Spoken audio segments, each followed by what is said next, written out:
Olá a todos, o meu nome é Júlia Sion e eu sou hematologista pediátrica.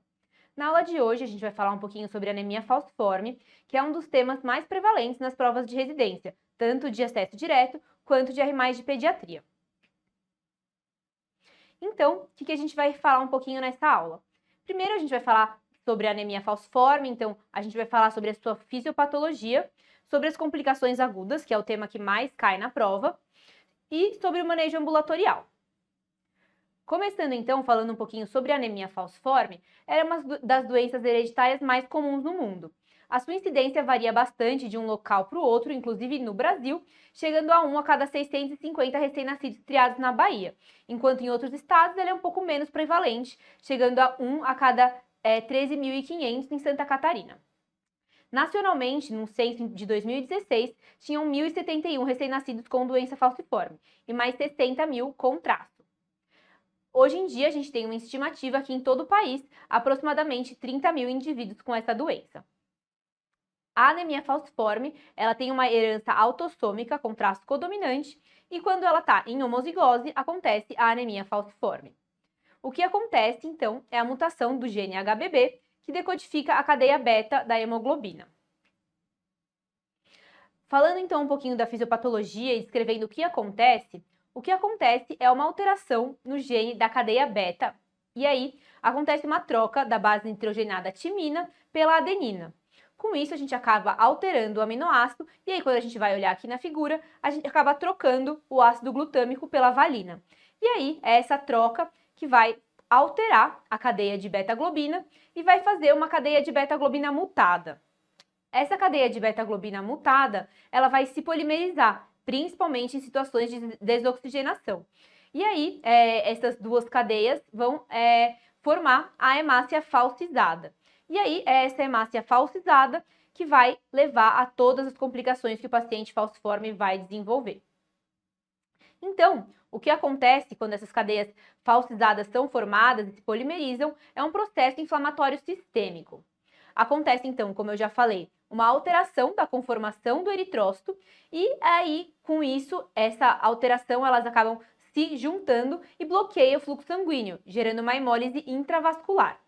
E aí, essa hemólise intravascular leva a consequências diretas e indiretas no organismo.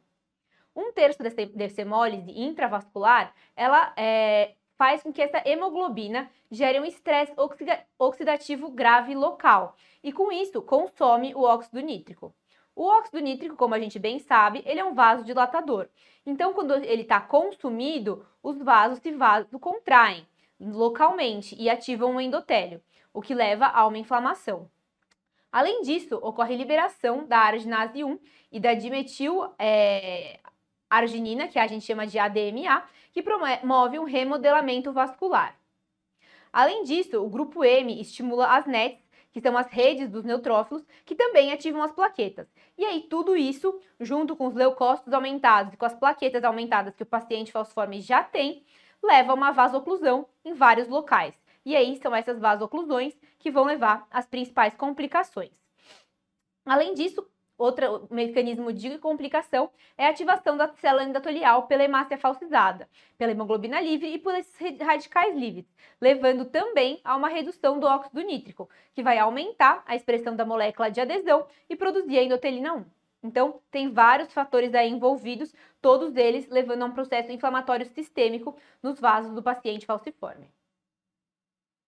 Hoje em dia, o diagnóstico pode ser feito em 4 momentos. Quando a gente já tem a parte genética, a gente já sabe qual é o fenótipo e o genótipo dos pais, a gente já no pré-natal consegue fazer um aconselhamento genético para saber qual a chance dos filhos serem traço ou de serem falciformes. Além disso, na parte fetal, quando o feto está dentro da barriga da mãe, a gente consegue fazer esse diagnóstico através da amniocentese, avaliando também a alteração genética. Mas o que predomina hoje em dia, principalmente aqui no Brasil, é o diagnóstico através da triagem neonatal. Então, o teste do pezinho, ele vai triar várias doenças e uma delas, na parte das hemoglobinopatias, ele vai fazer a triagem para a gente fazer o diagnóstico tanto do traço falciforme quanto da doença falciforme. E aí, antigamente era muito mais comum, hoje é mais raro. Se por acaso esse diagnóstico não é feito na fase neonatal, as crianças, a gente consegue confirmar esse diagnóstico com a presença de hemoglobina S na eletroforese de hemoglobina. E aí, a gente pode ter diversos genótipos. Se o paciente ele é heterozigoto, ele vai ter hemoglobina A e hemoglobina S, sendo chamado então de traço falciforme. O paciente com traço falciforme não vai ter nenhuma das complicações do paciente com anemia falciforme, ele normalmente é assintomático. Aí, as outras opções são, o paciente pode ter uma doença SC, se ele tem um gene com hemoglobina C e um com hemoglobina S, e aí o paciente com doença SC, ele vai ter sintomas um pouco mais leves, mas também vai ter vasoclusão. E a doença S-beta-talassemia, que o paciente tem um gene S e um gene da beta-talassemia, que pode ser beta mais ou beta zero. E aí, nessas situações também, as complicações são bem semelhantes à anemia falciforme, que é quando o paciente é homozigoto. Bom, agora a gente vai para a parte mais importante da aula, que é o que mais cai nas provas de residência, que são as complicações agudas do paciente com doença falciforme. Primeiro, a gente vai falar um pouquinho sobre a crise álgica. A crise álgica ela é a primeira causa de internação desses nossos pacientes. As regiões mais acometidas normalmente são as extremidades, o tórax e a região lombar. Uma das coisas que a gente precisa fazer nesse atendimento é tentar avaliar se teve algum desencadeante para aquela dor. Então, pesquisar infecção, desidratação, hipoxemia, frio ou até mesmo o estresse. E o que é mais importante que a gente tem que saber é qual é o manejo dessa dor. Na maioria das vezes, quando o paciente chega no pronto-socorro, ele já tentou usar medicação oral em casa e continua com uma dor forte. Então, quando ele chega com dor forte, a gente vai de cara entrar com opioide. E aí, esse opioide que a gente vai entrar é morfina, independente da idade. Além disso, como adjuvante, a gente também vai associar um analgésico simples, na maioria das vezes a dipirona, que quando a gente usa junto com a morfina, vai ajudar a melhorar o seu efeito. Falando agora um pouquinho do anti-inflamatório, o anti-inflamatório, principalmente o cetorolaco, também pode ser usado, mas a gente só precisa garantir que o paciente tenha uma função renal boa e que ele não tenha proteinúria. Se ele tiver proteinúria, já está aí contraindicado o uso de anti-inflamatório. A transfusão de hemácias, ela não é indicada, a gente vai evitar ao máximo.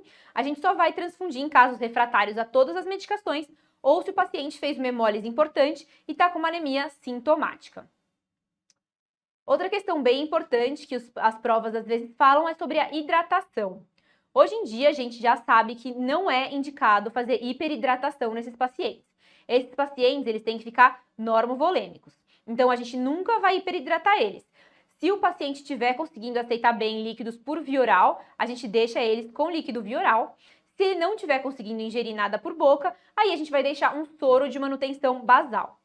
As únicas indicações de expandir o paciente vai ser, obviamente, se ele estiver desidratado ou se ele estiver chocado. Aí sim a gente vai hidratar ele, mas não por ele ser falciforme, né? Por ele ter já aí esses sinais de desidratação ou choque.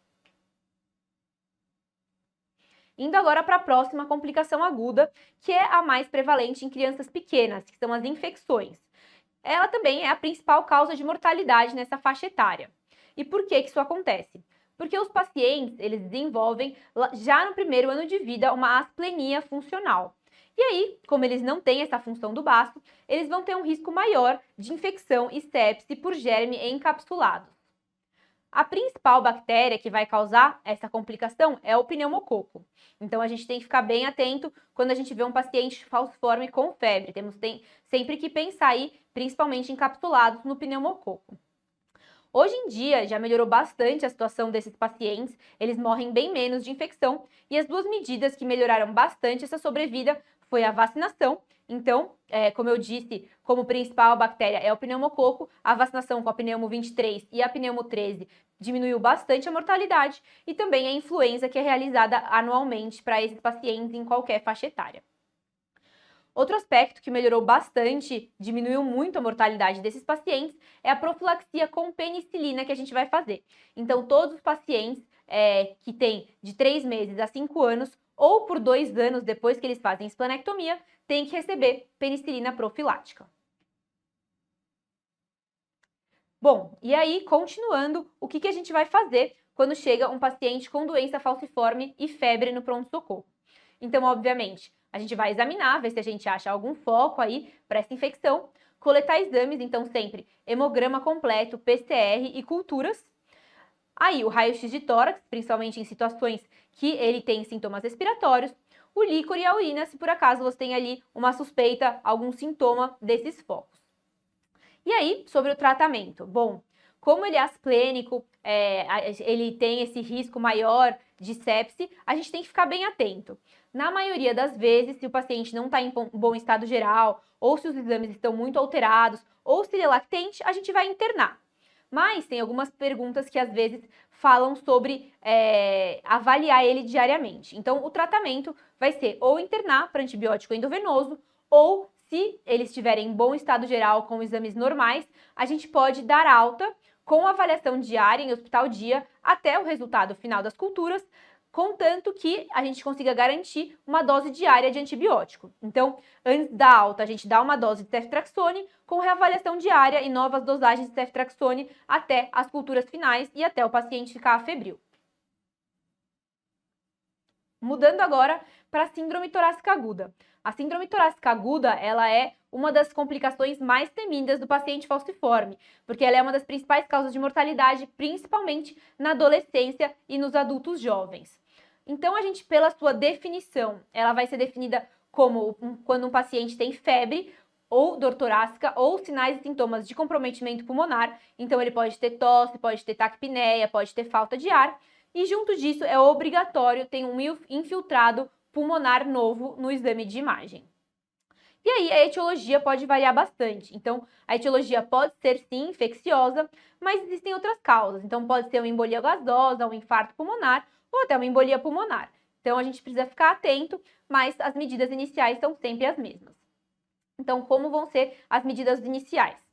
Obviamente, se ele tiver hipoxêmico, como ocorre na maioria das vezes, a gente vai dar um suporte ventilatório, então aí um oxigênio, dependendo do estado dele, o que ele for precisar. A fisioterapia respiratória, que também sempre vai ajudar o paciente a se recuperar mais rápido. Em casos de dor, principalmente quando o paciente tem alguma outra dor que pode até desencadear a síndrome torácica, ou em caso de dor torácica, a gente vai deixar com uma analgesia aí, então deixar ele com opioide. E o mais importante é entrar com antibiótico. Então, nessas situações, a gente sempre vai entrar com uma cefalosporina de terceira geração associada a um macrolídeo. Bom, não cai muito na prova, mas é importante a gente saber que como o paciente é falciforme, se ele fecha critérios para síndrome gripal e está dentro ali da janela de 48 horas, ele vai ter indicação também de fazer o oseltamivir. Além disso, também está indicado o uso de broncodilatador, mesmo se o paciente não está chiando. Tem estudos recentes que mostram que tem sempre algum componente de broncoespasmo que pode ser melhorado com o beta-2. E, por fim, a transfusão sanguínea. Então, a gente vai dar concentrado de hemácias para esse paciente em casos extensos com hipoxemia mantida. E aí, não é o valor de hemoglobina que vai fazer a gente tomar essa decisão. Nesse caso, a gente vai transfundir para diminuir a hemoglobina S. E o valor da HB só vai servir para a gente decidir se vai fazer uma transfusão simples, se ele tiver com uma HB abaixo de 8, ou uma exsanguíneo transfusão, se ele tiver com uma HB acima de 8. Indo então para a próxima complicação, que é a crise aplástica. A crise aplástica, ela é definida como uma queda de hemoglobina em relação ao basal do paciente. Então, isso é bem importante, sempre estar de olho em quanto é o valor que o paciente tem no ambulatório, porque isso pode variar muito. Tem pacientes falciformes que vivem bem com uma hemoglobina de 7, tem outros que têm uma hemoglobina de 9, 10. Então, é uma queda em relação ao seu basal. E aí, nessas situações, o mais relevante que a gente tem que ver é que ocorre uma diminuição do reticulócito. E aí, mais uma vez, uma diminuição do reticulócito em relação ao basal do paciente. Porque como a anemia falciforme é uma anemia hemolítica, os pacientes vão ter já de base um reticulócito aumentado. E aí, o que acontece? Normalmente, a crise aplásica está associada a um quadro viral, principalmente o parvovírus B19. E aí, como é um quadro viral, não requer nenhum tratamento específico. O paciente vai apresentar uma remissão espontânea na maioria dos casos. A única coisa que a gente tem que ficar atento é que se ele tiver uma queda muito importante, estiver instável com anemia sintomática, a gente vai fazer o suporte transfusional. E aí, já em paralelo com a crise aplástica, a gente vai ter o sequestro esplênico, que é um dos principais diagnósticos diferenciais. O sequestro esplênico, ele é definido como um aumento agudo do baço associado a sintomas de hipovolemia. Então, ocorre uma queda abrupta dos níveis de hemoglobina, e aí, como está sequestrando esse sangue no baço, pode cair também o leuco e as plaquetas. Só que aí, a maior diferença do sequestro esplênico para a crise aplástica é que nessas situações os reticulócitos vão estar aumentados em relação ao basal do paciente. Então, os sintomas normalmente são de palidez, sem icterícia e o aumento doloroso do baço. E aí, o tratamento nessas situações também é o suporte transfusional. Então, o paciente normalmente vai reverter esse sequestro espontaneamente, em mais ou menos 48 horas, e aí a gente vai só ficar de olho e normalmente os valores de hemoglobina ficam bem baixos. Então, a maioria das vezes a gente precisa fazer a transfusão de concentrado de hemácias. Mas a gente tem que ficar atento para fazer essa transfusão com cautela em pequenas alíquotas, porque a gente tem um medo dele fazer não só uma hipervolemia, uma sobrecarga volêmica, tanto pela expansão quanto pelo sangue, mas também porque se a gente der muito sangue e depois eles dessequestrarem, a hemoglobina vai subir demais. E aí eles vão ficar muito viscosos, o que não é favorável para eles. E aí, esse é o tratamento na fase aguda. Na fase crônica, eles têm já a indicação, com um sequestro esplênico, de fazer a esplenectomia. E a gente indica essa cirurgia porque a chance de recorrência dos casos é de até 50% nos meses seguintes. Então, sempre que o paciente faz o sequestro esplênico, depois, ambulatorialmente, a gente já indica para fazer a esplenectomia.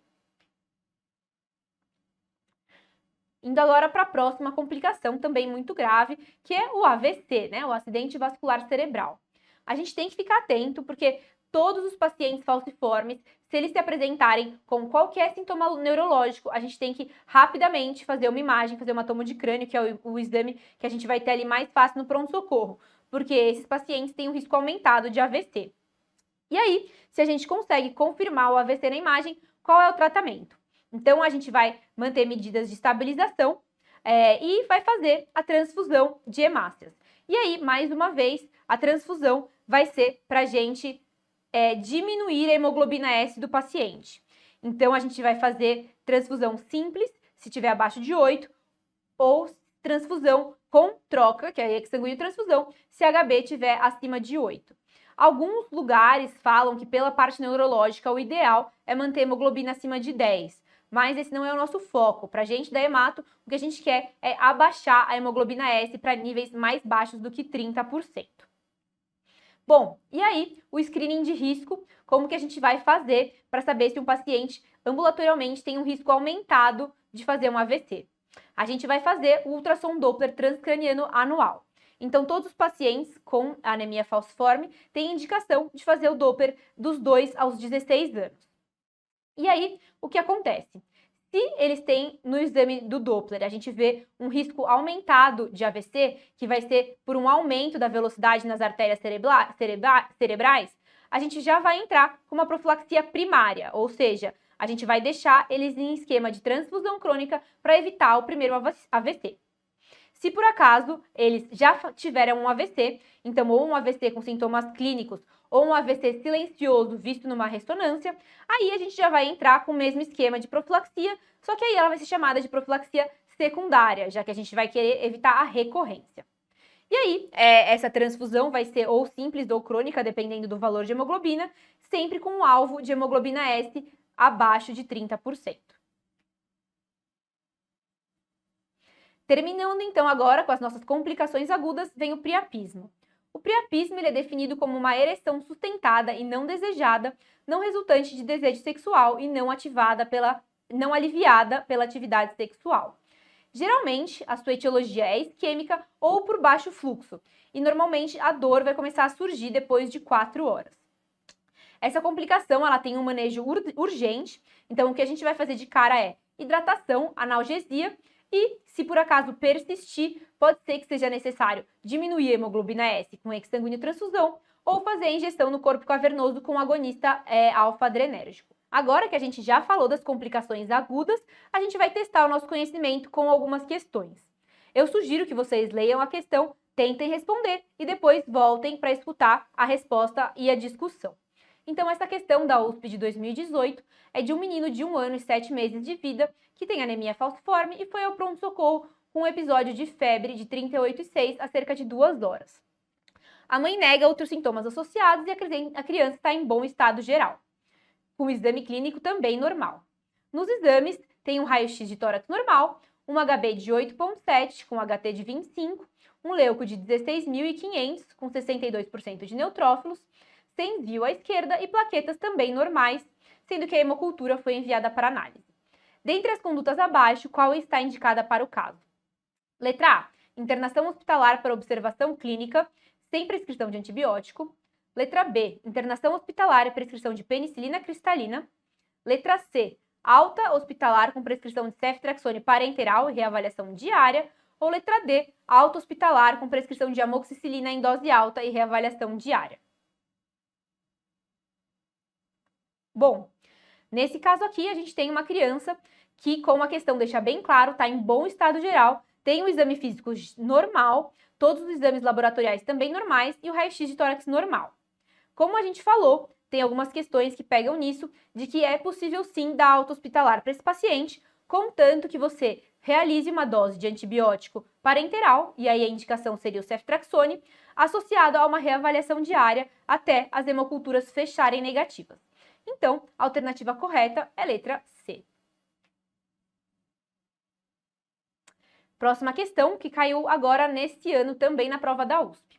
Um pré-escolar de 4 anos, portador de doença falciforme, apresenta febre de 39 a 2 dias, com tosse e prostração, sendo trazido ao pronto-socorro em um hospital terciário.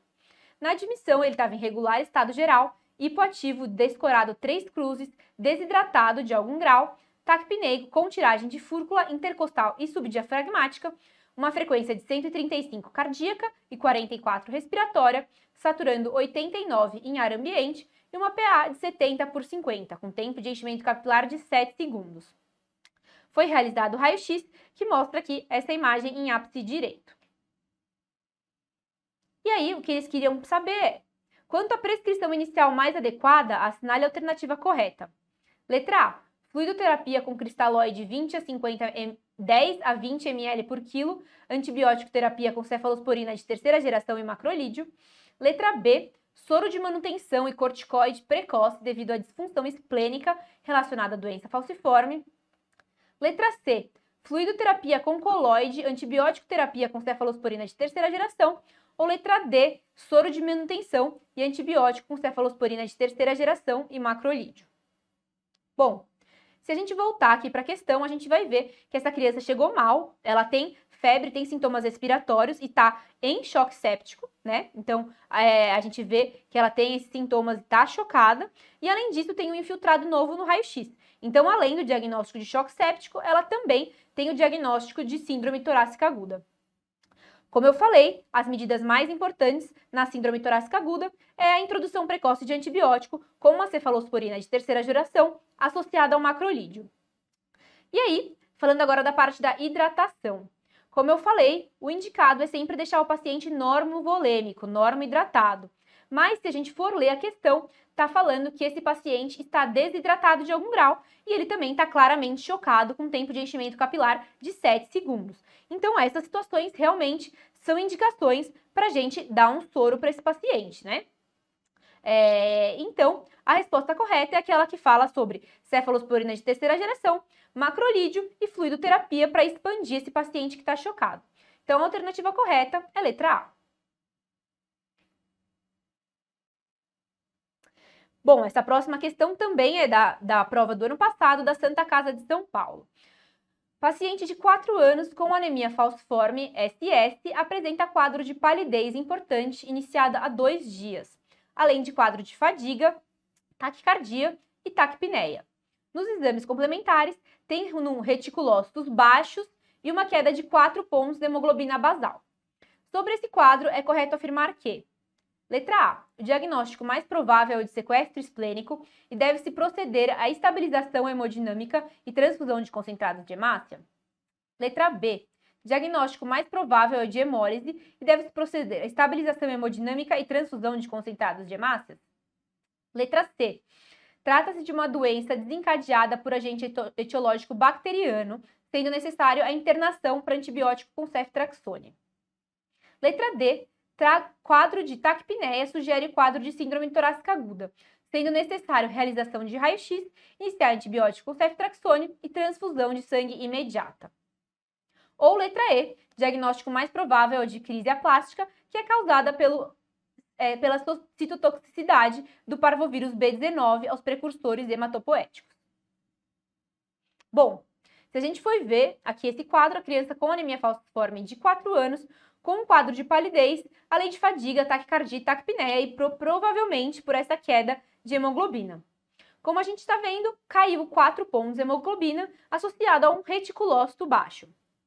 Como a gente falou, no sequestro esplênico acontece uma queda abrupta, poderia ser, mas nessa situação os reticulócitos estão aumentados. Na outra alternativa B, também, quando o paciente está fazendo hemólise, seu reticulócito também sobe. Então, a gente fica aí com a hipótese principal de uma crise aplástica. Como a gente falou, a crise aplástica acontece essa queda abrupta da hemoglobina associada a uma queda do reticulócito, e a etiologia não é uma causa bacteriana, a etiologia é viral, principalmente o parvovírus B19. Então, nesse quadro, a alternativa correta da questão é a alternativa E, que fala sobre a crise aplástica causada pelo parvovírus B19. Essa questão, também agora da prova do ano passado do Hospital Sírio-Libanês, fala do Felipe, de 14 meses, que tem já o diagnóstico de anemia falciforme e foi levado a mãe para a UPA com quadro de palidez e irritabilidade. No exame físico, ele estava com uma temperatura de 38,5, choroso e irritado, descorado 3 cruzes em 4, com um baço palpável a 4 centímetros do rebordo costal esquerdo. Ele tem aí uma frequência respiratória de 34, uma frequência cardíaca de 136 e o resto do exame normal. Nos exames, a HB está de 5, com VCM de 83, leuco de 12.000. E aí ele pergunta, entre as opções abaixo, qual é o diagnóstico mais provável? Bom, se a gente for ver, esse paciente tem aí um quadro de febre, mas ele está bem escorado e tem um aumento doloroso do baço. Ele está bem irritado, então provavelmente ele deve estar com dor aí nesse baço. Aconteceu uma queda importante dos valores de HB, apesar dele não falar aqui nada sobre o reticulócito. Então, a alternativa correta dessa questão é a letra B, crise de sequestro esplênico. Indo aí para mais uma questão, também da USP, da última prova. Então, é um menino de 11 anos, portador de anemia falciforme, pesando 32 quilos, que chega para internação hospitalar por quadro de febre há 4 dias, tosse e dor torácica. Na entrada, ele tem uma dor intensa, nota 9, descorado, hidratado, afebril, taquipneico, mantendo uma saturação de oxigênio de 89 em ar ambiente e 95 com Venturi 50. Nos exames de entrada, eles mostram uma HB de 6,7, sendo que o basal dele é 8,5, um HT de 22, uma leucocitose com desvio à esquerda e uma discreta plaquetose, com eletrólitos e função renal normais. Uma urina 1 com proteinúria, sem hematúria ou leucocitúria. E no POCUS tem uma imagem a seguir na base de pulmão direito. E aí ele pergunta qual a melhor alternativa para o controle de dor. Bom, então, a primeira parte dessa questão está perguntando sobre o manejo da crise álgica.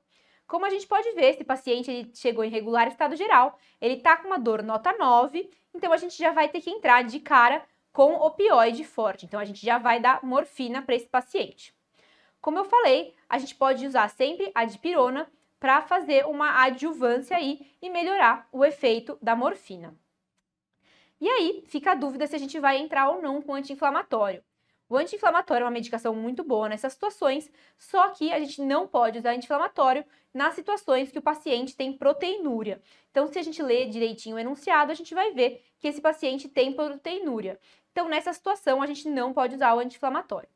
E, só para a gente também descartar a alternativa A, o paciente está bem hidratado, então a gente não vai hiperidratar ele nessas situações, como a gente já conversou em slides anteriores.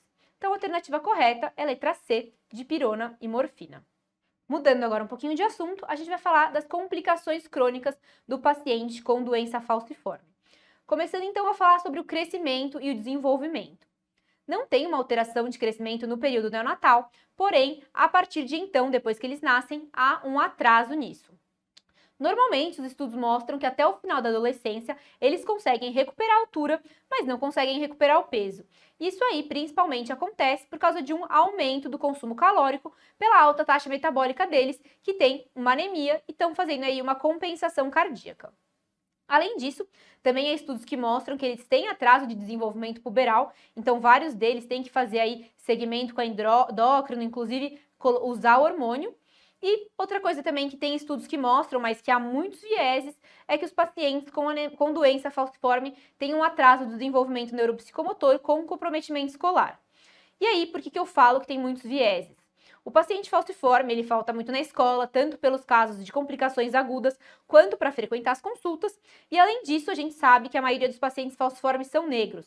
Então, por isso que eu falo que tem vieses aí, quando a gente fala que eles têm esse atraso. Outra complicação crônica muito comum é a complicação cardíaca, que leva a uma hipertensão pulmonar. Então, as alterações cardíacas, elas são consequência da anemia crônica e do débito cardíaco aumentado. Então, é normal a gente ver os pacientes falciformes com cardiomegalia e pode ser até encontrada em 50% dos pacientes uma hipertrofia do ventrículo esquerdo. Por isso também que a gente sempre tem que ficar atento quando o paciente chega no pronto-socorro, para a gente não dar muito líquido para ele, né? Porque ele aí tem uma alteração cardíaca que pode não conseguir suportar tanto volume. Além disso também, eles desenvolvem uma hipertensão pulmonar que pode ser causada tanto por uma disfunção cardíaca, quanto também por uma vasculopatia pulmonar, que pode ser consequência da vasoclusão no pulmão, ou também pode ser uma sequela de complicações agudas, principalmente a síndrome torácica aguda. Outra complicação crônica bem importante é a alteração renal. Os pacientes falciformes podem ter poliúria, noctúria, enurese e desidratação, e alguns têm hematúria secundária a uma necrose papilar. A uremia pode ser secundária a uma síndrome nefrótica com glomerulonefrite, aí já em causas mais graves, em situações mais extremas, e a causa é desconhecida. Há quem diga que pode ser consequência do depósito de ferro, ou por uma fagocitose mesangial de células falciformes, ou até por um complexo antígeno-anticorpo. Então a gente não sabe muito bem essa relação, mas tem aí uma relação que os pacientes falciformes podem desenvolver mais esse quadro. Mas o mais importante que a gente sempre vai ver e ficar atento é a proteinúria. Então, a partir da infância, a gente já começa a investigar esses pacientes, eles podem começar aí com uma microalbuminúria e pode progredir até para síndrome nefrótica, em algumas vezes até uma falência renal. E aí a falência renal é uma das principais causas de mortalidade dos adultos, principalmente porque é muito difícil a gente conseguir que um paciente falciforme receba um transplante renal, já que ele sempre vai ter muitas comorbidades associadas. Por fim, falando das complicações oculares, os pacientes podem ter alterações em vajos das conjuntivas em até 90% dos casos. E aí, a retinopatia falciforme pode ser não proliferativa, quando ocorre um infarto das arteríolas retinianas com hemorragia concomitante, ou uma retinopatia proliferativa, que são situações mais graves, em que inicialmente ocorre uma oclusão da arteríola periférica, com anastomose arteriolar venular, uma neovascularização, com uma consequente hemorragia vítrea, chegando até em algumas situações levar ao descolamento de retina. E aí aqui tem um resumo do segmento ambulatorial que a gente vai fazer com esses pacientes. Então, em toda a consulta, a gente vai fazer exame físico, medir a PA e a saturação, a fenotipagem eritrocitária, para a gente ver todos os tipos sanguíneos do paciente, então todos os grupos sanguíneos dele a gente vai fazer antes de qualquer transfusão, porque o ideal, como eles vão receber várias transfusões, é eles receberem o sangue fenotipado. A eletroforese de hemoglobina, que a gente vai fazer anual, ou todas as vezes que o paciente receber transfusão nos pacientes que recebem transfusão crônica, porque aí a gente vai precisar desse valor para saber a hemoglobina S e decidir qual vai ser o intervalo das transfusões. O hemograma em todas as visitas. As enzimas hepáticas, função renal e o ácido úrico com beta-HCG nas mulheres a cada 3 meses nos pacientes que usam hidroxiureia. A proteinúria de 24 horas a partir de 10 anos anual. O Doppler transcraniano, também anual nos pacientes de 2 a 16 anos. A prova de função pulmonar, que a gente faz um teste com 10 anos ou caso o paciente comece a desenvolver queda de saturação. Fundo de olho, também a partir de 10 anos anual. O eco, uma vez por ano. O ultrassom de abdômen anual, para a gente avaliar principalmente colilitíase. Raio-x de coluna e quadril, densitometria e perfil osteometabólico, também anual. E a ferritina, que a gente vai conseguir avaliar aí o perfil de ferro desse paciente, principalmente nos pacientes que podem ter depósito de ferro por realizar muitas transfusões. Bom, então agora essa pergunta aqui da USP de 2018 vai perguntar qual o melhor método para screening de risco para o acidente vascular cerebral nos pacientes portadores de anemia falciforme. Letra A, angiotomo de crânio. Letra B, ultrassom Doppler transcraniano. Alternativa C, angiorressonância de crânio. Ou letra D, exame neurológico de rotina. Bom, como a gente já falou também nos slides anteriores, o paciente falciforme tem aí o risco de AVC e a gente precisa avaliar se esse risco é aumentado para colocar eles em profilaxia. E aí, o que é indicado é fazer um ultrassom Doppler anual nos pacientes de 2 a 16 anos. Então, a alternativa correta é a letra B. Bom, e aí para a gente terminar a aula, a gente vai falar um pouquinho das terapias que alteram o curso da doença. Então, as duas primeiras a gente já falou um pouquinho, as vacinas, principalmente aí de pneumo 23, pneumo 13 e influenza, e a profilaxia com penicilina de 3 meses a 5 anos, que diminuíram muito a incidência de mortalidade por germes encapsulados. E aí, as outras 3 são a hidroxiureia, que é uma medicação que hoje em dia é amplamente utilizada pelos pacientes e diminuiu muito a morbi-mortalidade deles, a transfusão crônica de hemácias e hoje em dia o transplante de células tronco-hematopoéticas que cura a doença falciforme.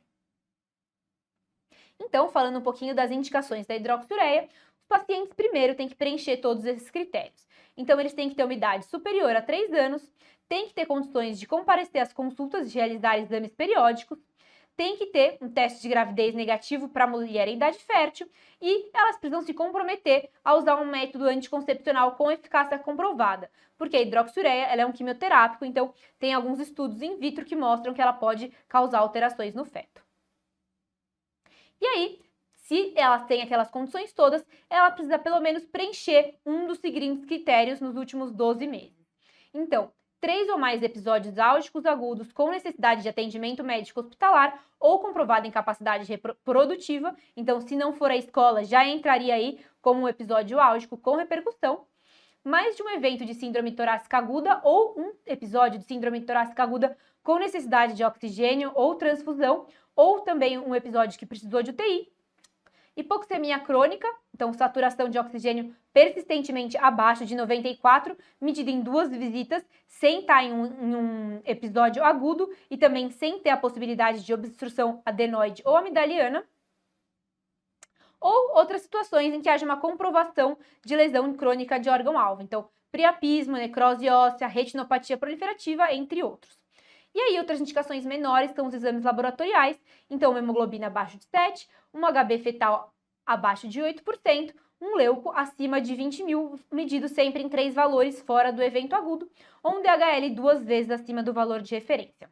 E aí, essa última indicação aí, que não é o ideal, mas se os pacientes têm, então, um Doppler transcraniano com a velocidade acima de 200, eles teriam que ir para transfusão crônica. Mas se é impossível fazer isso, é melhor eles começarem a tomar hidroxiureia do que não fazer nada.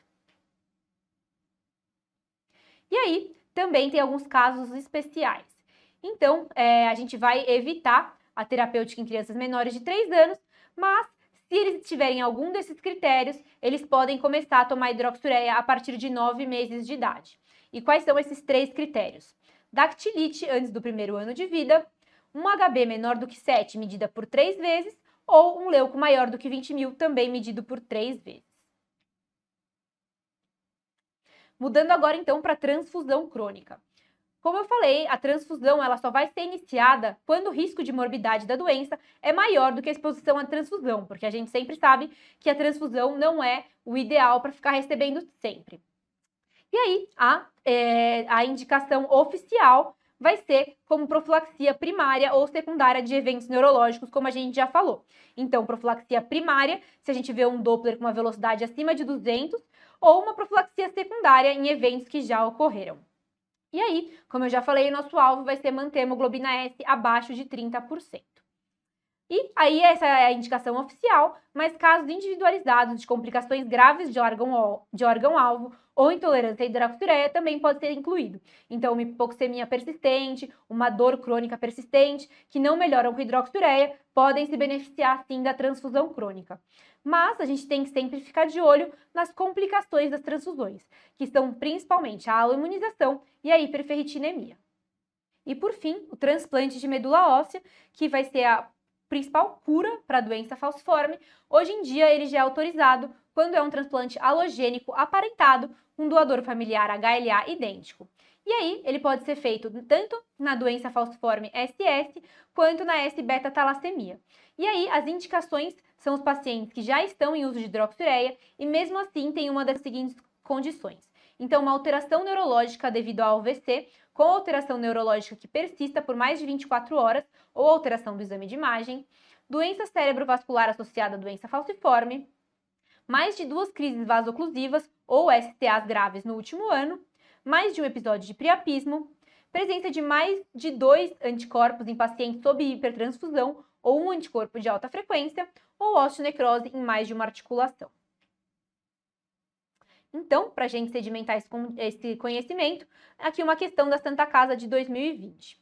Um paciente de 1 ano e 6 meses de idade, com diagnóstico confirmado de anemia falciforme, foi levado à consulta de rotina sem queixas, e no serviço de hematologia, onde faz acompanhamento. Na anamnese, são resgatados os seguintes antecedentes pessoais. Internação aos 7 meses de vida por dactilite e aos 11 meses e 15 meses de vida por crise vasoclusiva com dor em membros inferiores, associado a quadro de infecção de vias aéreas superiores. Exame físico sem anormalidades.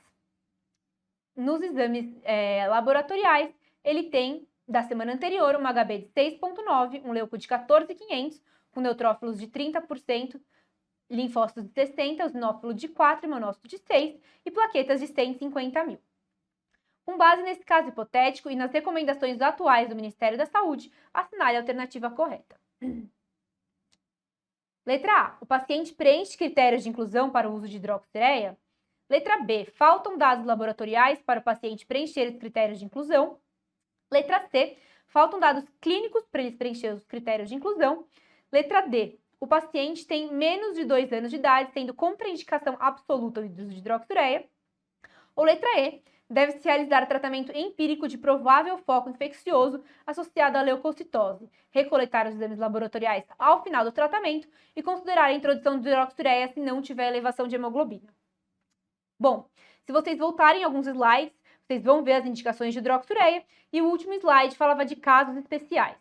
Então, em situações especiais, quando o paciente tem menos de 3 anos, a gente vai poder indicar hidroxiureia no caso das alterações laboratoriais, então HB abaixo de 7 3 vezes, ou leuco acima de 20.000, e dactilite antes do 1º ano de vida. Então, a gente vê aqui pela história que esse paciente ele internou com dactilite com 7 meses. Então, ele tem sim já indicação para usar hidroxiureia, então a alternativa correta é letra A. Muito obrigada pela atenção. Se vocês tiverem alguma dúvida, a gente está aqui disponível para tirar. Obrigada!